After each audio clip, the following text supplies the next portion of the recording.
এরপরে ড্রাই দেখা যাচ্ছে কি? হ্যাঁ, ড্রাই ব্যাপারটা দেখা যাচ্ছে। এই বলগুলো ড্রাই বলে মনে হচ্ছে না পুরো? হ্যাঁ, সার্কেলটা দেখো, এই সার্কেলটা পুরো পুরো ড্রাই বলে মনে হচ্ছে না?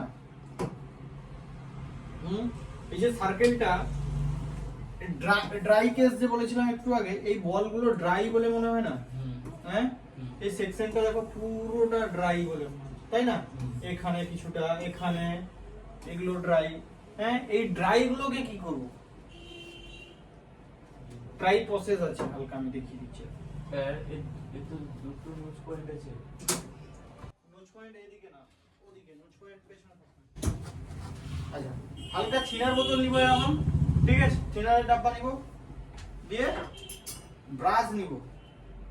এটা হার্ড টাইপ একটা ব্রাশ আছে, কাটা ব্রাশ মতন, আর এদিকে সফট হার্ড টাইপ ব্রাশ নিব। হালকা হাতে শুধু দেখো কি করছে।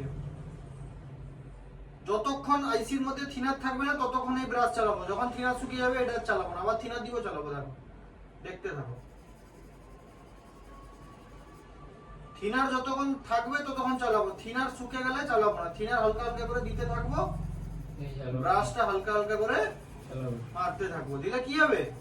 দাগ আসবে না। থিনারটা শুকিয়ে গেলে ব্রাশ দিলে না আইসির মধ্যে ক্র্যাশ চলে আসবে, বুঝতে পারলে না?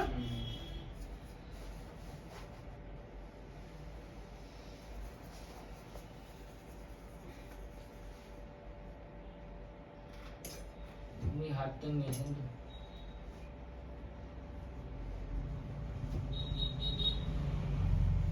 আর ড্রাইনেস আছে?